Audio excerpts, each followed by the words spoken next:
Very fortunate here today. I've got a good friend of mine, Frank Djeng, who's come all the way from Oakland, California, to join me to do a very quick fire question and answer on Hong Kong movies. What is your, here's a general one, favorite Hong Kong movie? Oh gosh, quite a bit. But if I have to name one, it would have to be probably Wong Kar-wai's Ashes of Time. I think that's just such a breakthrough, martial arts film, art film, what have you. But basically, I love it, every single Wong Kar-wai film. But if I have to choose one, it will probably have to be Ashes of Time. Great answer. For me, it's so hard. I wouldn't know what to say, but obviously with Hard Boiled being a bit more in the limelight these days, I'm just going to say Hard Boiled because I'm so thrilled that it's finally getting a re-release and in 4K, so it does it justice. But yeah, one of my favourite films from all time. Great choice, yeah. So next one, Shaw Brothers. Favourite Shaw's film? Any Lau Kar-leung film. Any Lau Kar-leung film is my favorite. If I have to choose one, most likely 8 Diagram Pole Fighter. Yeah, it's a great one. I actually really like Legendary Weapons of China, but when I was growing up, one of the first VHSs that I rented, it was actually one of the video stores near here, which is sadly no longer, was The Chinese Boxer with Wong Yu. Yeah, Wong Yu, yeah. So, that's a good one. Yeah, really. The final fight in the snow and in Korea, right? Yeah. Fantastic. Fantastic. Yeah, fantastic. Yeah. So we'll shuff over to Golden Harvest now. Favorite Golden Harvest film? Oh boy. Tough one. These are tough. Favorite Golden Harvest film? Eastern Condors. I'm with you on that. I love Eastern Condors. Do you know what was weird though? When Eastern Condors came out, I think people were a bit apprehensive because it was quite rare that Jackie wasn't joining Sammo and Yoon Biu in the film. But it was just so well made, so well shot. Also it's a war film. And then the Hong Kong people, look, Hong Kong people have really kind of never experienced war. And so war genre is a rare genre, is not something that they can kind of identify or associate it with. And also the fact that Sam was all serious and he lost 45 pounds for it. There's hardly any comedy in the film. So to them, this is more like a alien kind of film. Like the film didn't do well in the Hong Kong box office because of those reasons that I just mentioned.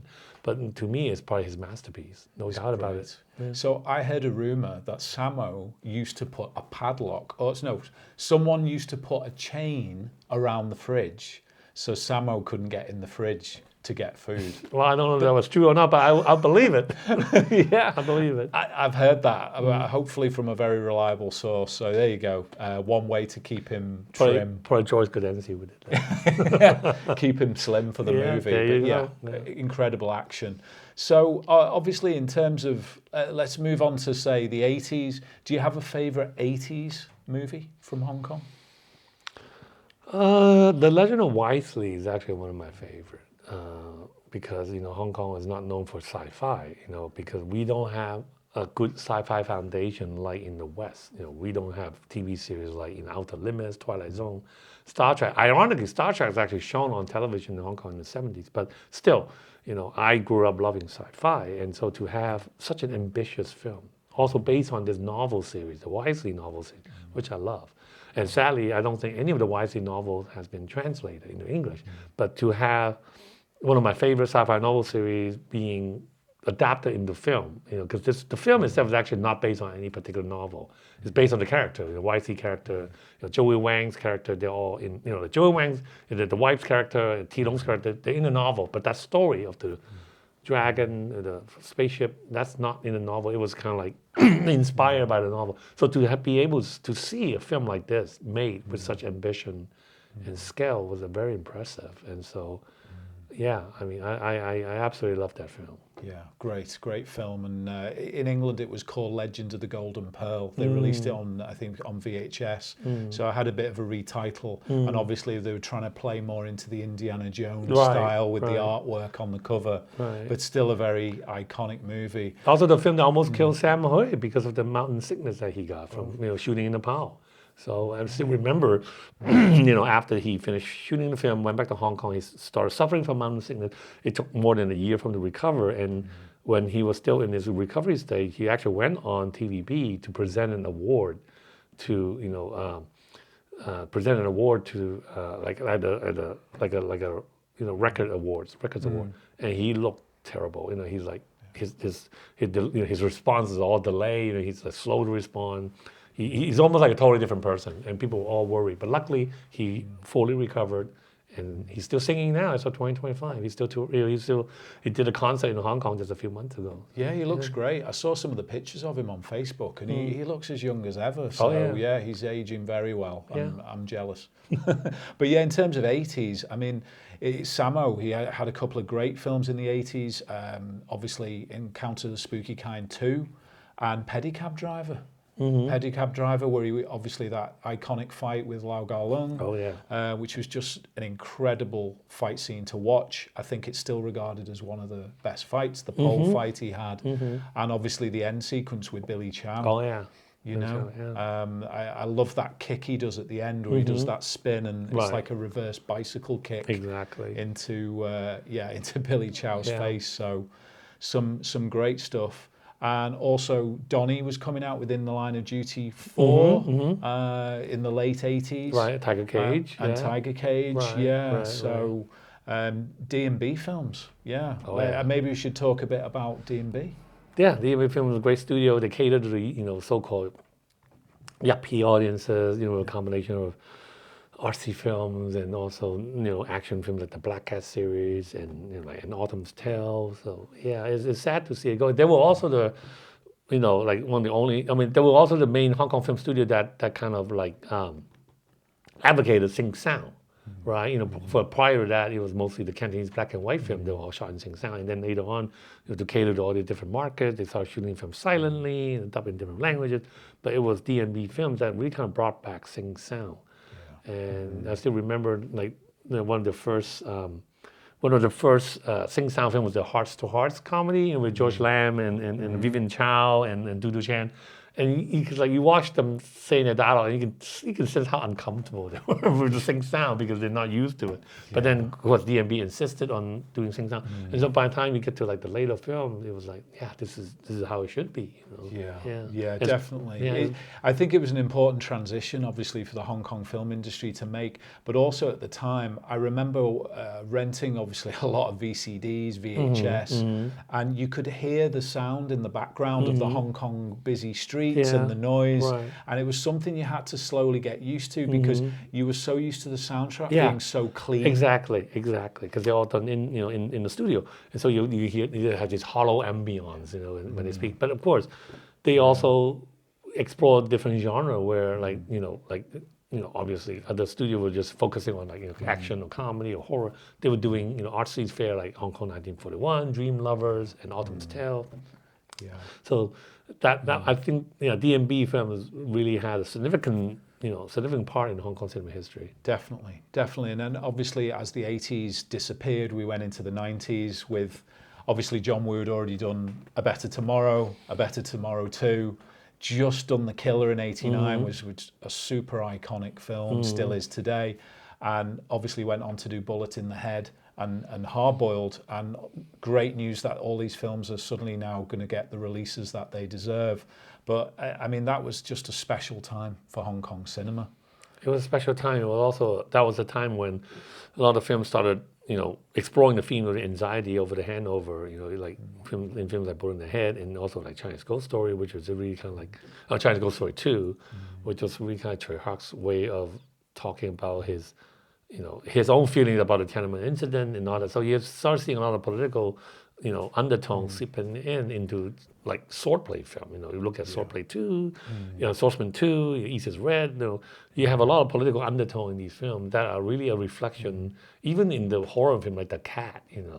There's all these undertones that explores Hong Kong's anxiety towards the handover because the uncertainty, because they don't know, we don't know what's going to happen on July 1st, 1997. So that the films sort of reflect that. And also, of course, with the rise of the Category 3 films, because certain filmmakers felt, well, if once China takes over Hong Kong, maybe we can never make these, gory, sexual, nudity film with sex and gore and violence anymore. So might as well go all out and course, this led to some great classics like Ebola Syndrome, Untold Story, Naked Killer, Dr. Lamb, you know. Dr. Lamb, Run and Kill. Run and Kill. Run and Kill, yeah, Robotrix. Oh, yeah, Robotrix. Yes, Oh, Robotrix. so many. Ricky O, you know. Yeah. They really pushed the limits. I Yes. mean, they really, really pushed it. But what I think's really incredible is like the Category 3 has still got a name for itself today. Yes. You know, people are still wanting to see those movies. It's almost like it's a bygone era and it was locked in time. It's like a time capsule. Right. And films that were Category 3 at the time obviously were very controversial, and that's why people wanted to see them. I mean, there's still a few Category 3 films made in recent years, like G Affairs and Limbo, especially. But yeah, I mean, to many people, Category 3 really represent like the wildest time in Hong Kong filmmaking, you know. And while you've got those, on the flip side, you've got Jet Li coming through with like your Fong Sai-yuk, Wong Fei-hung, Right. And many of these traditional martial arts films which were creeping through in the early 90s as well, which again have become iconic films in their own right, the Once Upon a Time in China series. So yeah, a great time obviously for Hong Kong cinema. And do you have a favourite film in the 90s in that particular decade? I would say Once Upon a Time in China too. Right. Yeah, that was really good. The Blade. The Blade is fantastic. Absolutely fantastic. Chow is a great filmmaker. And of course, you know, we have a few Wong Kar-wai films in the 90s, you Fallen Angels, Chongqing Express, and of course Ash of the Time. Yeah, and so, yeah, maybe not a favorite because there's just so many to choose from. Many, we can't name one, you know, but... So many, and what I liked about The Blade and Once Upon a Time in China too, they were so stylized in terms of martial arts. Right. And to be honest, now you mentioned Once Upon a Time in China too, that fight scene in the middle of the film, I think it is, where Jet Li pretends to drink the blood or something, and they're doing a fight scene on it looks like on tables, and the tables are on tables. Oh, yeah. I still watch that and I think, how have they shot that? How is that done? I mean, it's just so incredibly well choreographed, and the stunt work's just phenomenal on it. Oh, yeah. Even to this day, I will watch that film. I absolutely love the action scenes, as well as obviously in part one, where they have the ladder fight at of the course. end. Yeah. Just incredible. Yeah. So obviously filmmakers and choreographers at the top of their game in those days. So yeah, wow, great. And then obviously we move into the 2000s, and obviously the 90s are kind of getting left behind. Hong Kong productions are getting even more polished. They're getting even more westernized. This is also the rise of Johnnie To. Yes. Yeah. I love Johnnie To. Johnnie To is probably one of, you know, if you have to ask me to name a favorite director, I would say Johnnie To, for sure. Yeah. He's great. I mean, I remember Heroic Trio coming out in, was it in early 90s, to mid-90s? Yeah. And obviously Executioners. And I think that was just where he was starting to find his feet. Exactly, yes. I mean, prior to that, was making all these commercial films, you know, comedy with Chow and Fat and all that stuff. Stephen Chow and Just As My Foot. But those, you know, so in a way, it's almost like that's how he explored and like find out what he wanted to do. And then, of course, those films make money, which enables him to be able to make some of his own film. You know, even though eventually sometimes he gets like finance just to, you know, like have to wait for financing just to get films done. Like PTU, for instance, took 2 years to make. But you know. Yeah, great film, PTU. Great film. So pleased it's obviously got a nice release as well. Because one of my favourite films that as well. But it's interesting you mentioned Stephen Chow as well, because obviously he was very popular with Hong Kong audiences. I think people were obviously a bit apprehensive in the West because he was so quick fire with his humour that we couldn't read the subtitles quick enough on the films. But then he had obviously a very good physical humour to him, and came through obviously with in the West with Shaolin Soccer and Kung Fu Hustle. So launched himself in the West as well. And I think his older films are still getting re-released. Love now, on Delivery, man. There you go. That's a great film, Love on Delivery. Great film. Forbidden City Cop as well. And some of the... I mean, his humor tends to be very verbal. And also the fact that he's, you know, he is referencing a lot of Hong Kong pop culture. Like, sometimes he will be talking using triad slangs, or he will be speaking in a manner that sounds like somebody straight out of the 60s. So those are kind of humor that Westerners may not get or understand. But I think, like you said, the physical side more than compensates for maybe the lack of appreciation or lack of understanding of the more verbal, so-called 無厘頭, the nonsensical humor. Yeah.